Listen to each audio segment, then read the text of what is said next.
So we'll start here operating system services.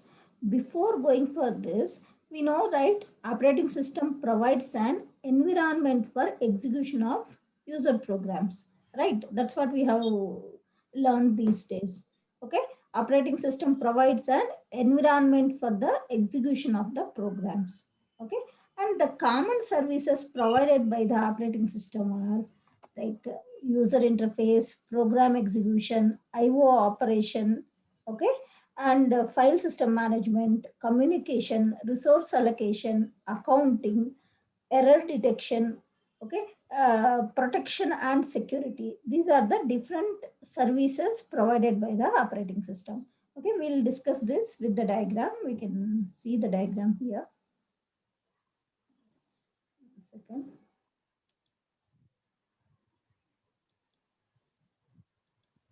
Yes, it's visible, right, PPT? Okay. Here, these are the services the operating system will be provided. You can see here in this diagram, okay, user interfacing and program execution, IO operation, file system management, communication, resource allocation, accounting, error detection, protection and security. Okay, these are the services provided by the operating system. That first one we'll discuss, that is user interface.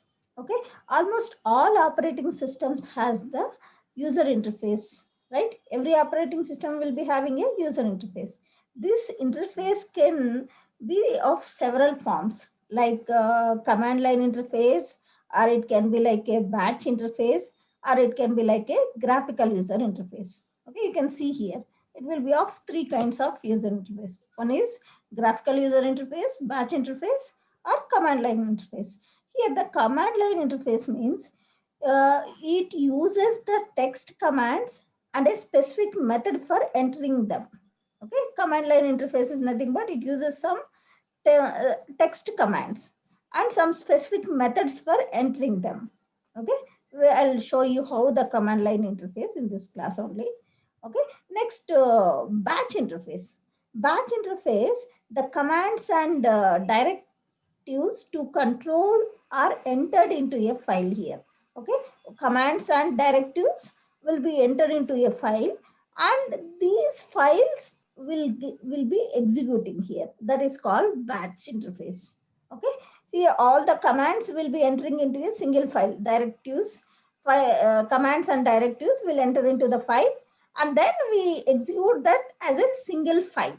So that's what, as a batch we are executing it. So it is called as batch interface.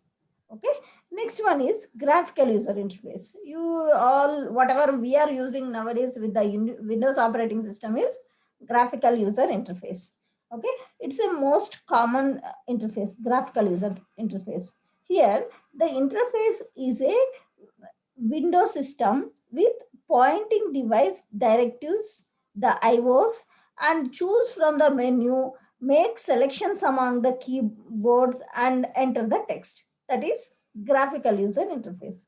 Like in Windows system, whatever we do is that is nothing but the graphical user interface. Okay, using the keyboard, using the mouse, we enter the input to the system.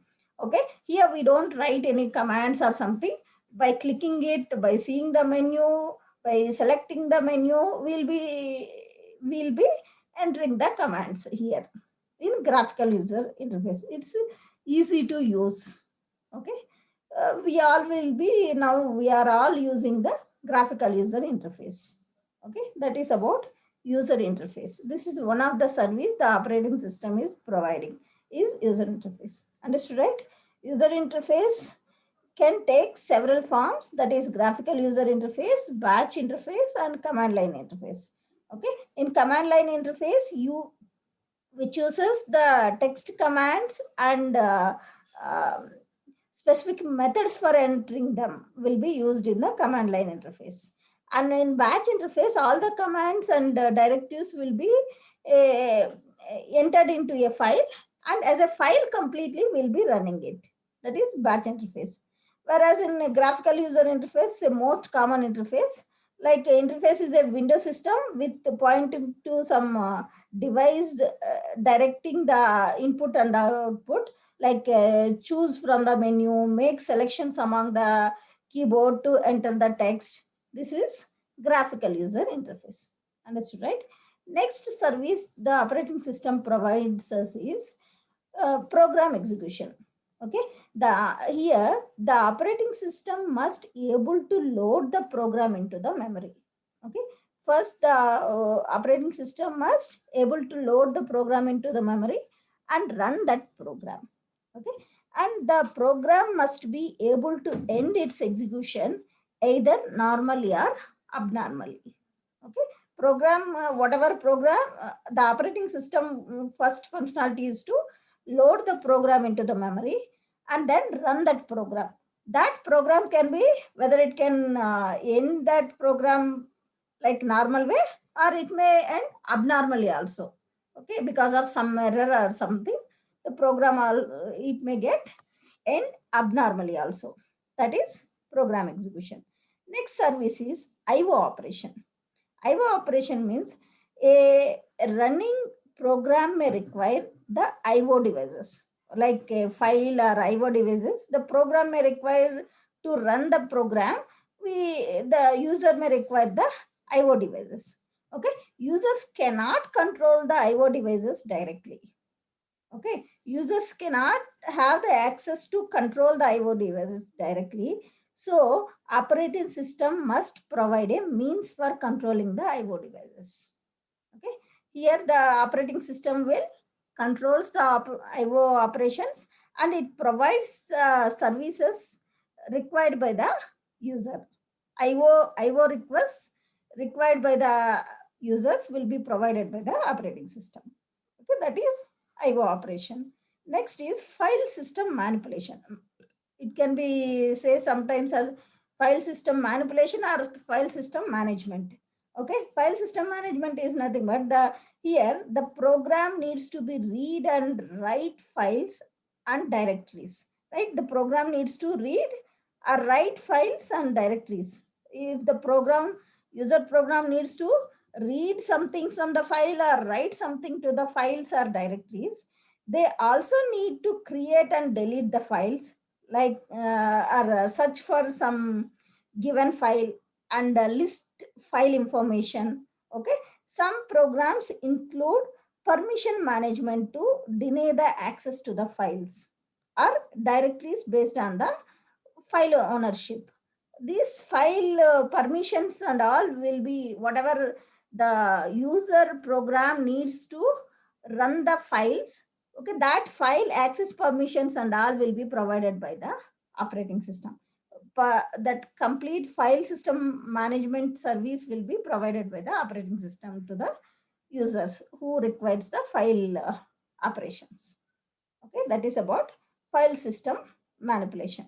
Next one is communication. Okay, communication is in certain situations one process may need to exchange the information with other process, right? Some process here, the process is nothing but you can just think as a process, as a program here. Okay, one program maybe need to exchange information with other program. Okay, we'll discuss what is process in detail while discussing the process management. Okay, here you just think process is nothing but something else. It's just a program. Program under execution is called a process. Okay, like when in some situations like a program maybe need to exchange information with other programs. Okay, this communication may takes place in two different ways. The communication will takes place. One is between the process executing on the same computer. Okay, between two processes executing in the same computers, there can be a possibility of exchange of information. Another way is between the processes executing on the different computers that are connected through the network. Okay, now two programs are running in two different machines, but both the machines are connected to the uh, network. Okay, Here the operating system will provide the communication service, okay, between the process and other process, which is in other system. That communication service will be provided by the operating system. Okay. Next one is um, error detection. Okay. Error detection is like where the error can occur anywhere in the system. Like error may occur in the CPU, or error may occur in the IO devices, or in the memory hardware. The errors may occur, right? The operating system constantly need to be aware of the possible errors, where the possibility of errors can occur. That should be known by the operating system. It should be constantly monitor the system. That means, okay, for each type of errors, the operating should take appropriate actions must be taken by the operating system. For each error, what action should be taken, that should be defined first. Okay. For each error, the operating system should take appropriate actions to ensure that correct and consistent computing. Okay, that is the error detection and debugging is the responsibility of operating system. This is one of the service the operating system provides to the users is error detection. Error can occur in any place, like from the CPU or IO devices or memory or hardware. Errors may occur. Okay, the operating system constantly need to be aware of the possible errors. Okay, what are the possible errors? Should be operating system should aware, and for each type of error, the operating system should take some appropriate actions to ensure the correct running of the system. That is nothing but error detection service provided by the operating system. Understood, right? Next one is resource allocation. Okay, when the resource allocation will comes when multiple users logs onto the system, okay, or when multiple jobs are running, okay, multiple users are using the system, or when multiple programs are running in the system, that time resources must be allocated to each one. Okay, here the operating system manages different types of operating system resources. Okay, some resources may be need some special allocation codes. Okay, some priority based will be there resource allocation. Okay, need based also resource allocation will be there. Okay, and others may have some general request and release codes will be there. Depends on the request, the operating system will manage all these resources, and it will provide the resource whenever the user wants. Okay, depends on the resource permissions also will be taken care by the operating system, and it will allocate the resources to the users. Okay, that is resource allocation service. Next one is accounting. Okay, accounting means we need to keep track of which users to use how many, okay, and what kind of resources. Okay, that the operating system will allocate the resources to the users, right?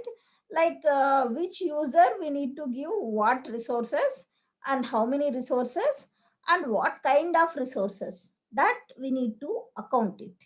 Okay, this records keeping may be used for the accounting purpose, like for whom we have given the resources, and for what user what type of resources can be given, that we need to be recorded first.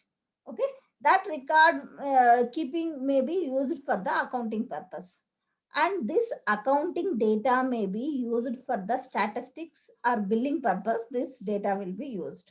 Okay, and it can also be used to improve the system's efficiency. Okay, by accounting the resource allocation and all, that information will be useful for systems improve the system's efficiency or billing purpose. The operating system will be accounting these information. Okay, that is nothing but accounting. Next service the operating system provides is protection and security. Okay, here protection ensures that all the access to the system are controlled. Okay, access protection will make sure that uh, all the access to the system are controlled access or not. That will be protection will make sure that protection, it will make sure the system protection. That means all the access to the system are controlled. Okay, next, security. Security starts with each user having the authenticated to the system. Okay, it will make sure that the user who is using the system are authenticated user or not. The user who is using the resources are authenticated or not. Okay, whether that user is having that access permission or not will be ensured by the security here. Okay, security starts with each user having the authenticated to the system, and usually by means of password. Every user will be having a user ID and password. Using that, the security will be ensured here. Okay, external IO devices must also be protected from the invalid access. And in a multi-process environment, it is possible that one process may interface with others or with operating system. So protection is required here in multi-process environment. So not only in multi-process environment, is single process environment also, protection is important to control the system properly, and to protect the resources and all. Protection and security is very, very important. This protection and security will be provided by the operating system. Understood, right? These are the services provided by the operating system. It's very important. Usually VTU will be asking this question. Okay, services of operating system. Operating system services are user interfaces. Here we have three kinds of user interface, that is graphical user interface, batch interface, command line interface. And other services of operating system are program execution, IO operation, file system management, communication, resource allocation, accounting, error detection, protection and security. These are the operating system services. Okay, that's what here it is explained.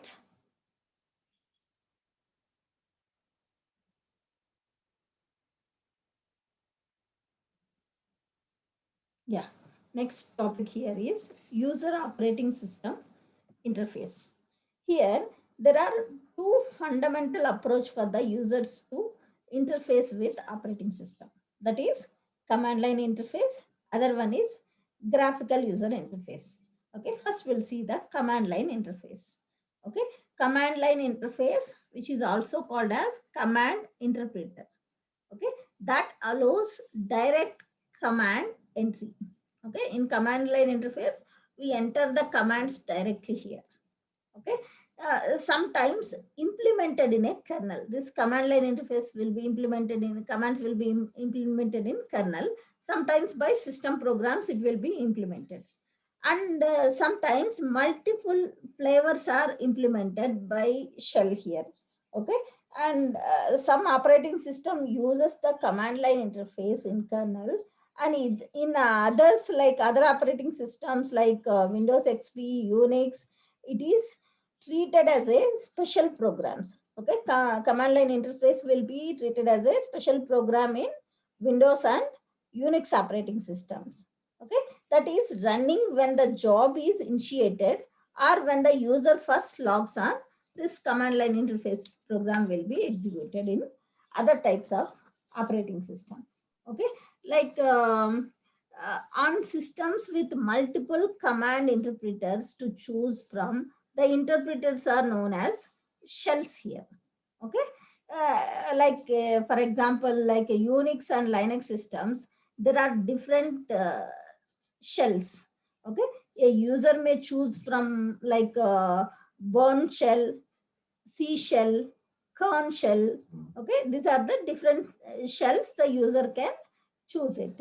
Okay, primarily fetches a command from the user and executes it. That is command line interface. Sometimes commands will be built in, or sometimes just names of the programs will be the commands here. Okay, if later adding new features does not require this shell modification. This is about command line interface. Next one is graphical user interface. Okay, it's a user-friendly desktop metaphor interface here. User-friendly interface, easy to use this graphical user interface. Whatever we are using nowadays is graphical user interface only. Usually mouse, keyboard and monitor, using that we'll be giving the commands here. Okay, icons represent the files, programs and actions here.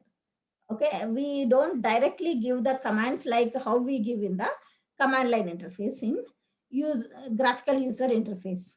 Okay, by using the icons, here the icons will represent the files, programs and action. By clicking that icons, it is like indirectly we are giving the commands to the operating system, like various mouse buttons over the subject object in the interface causes various actions, like provide information, options, execute function, open directory. Okay, these are the different commands will be provided by using the clicking on the mouse buttons here. Okay.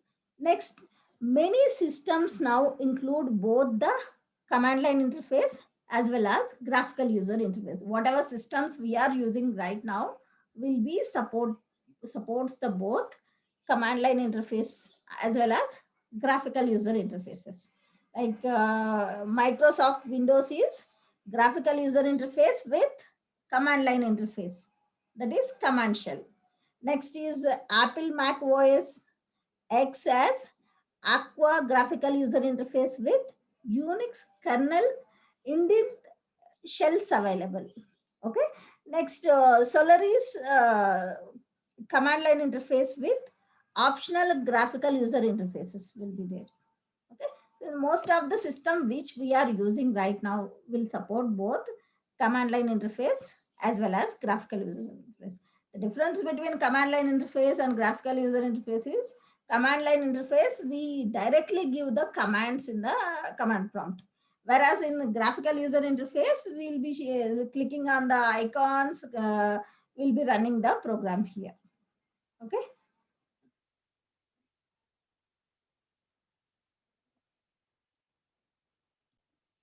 Yeah, we'll see the example interfaces, how it looks. This is Bourne shell command interpreter.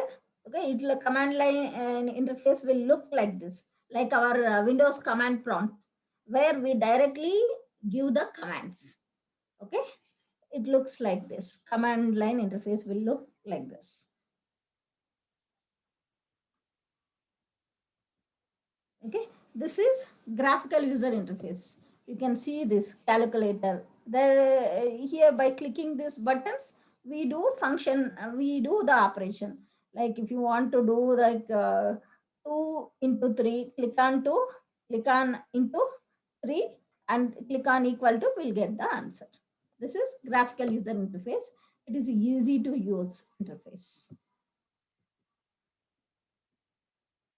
Okay.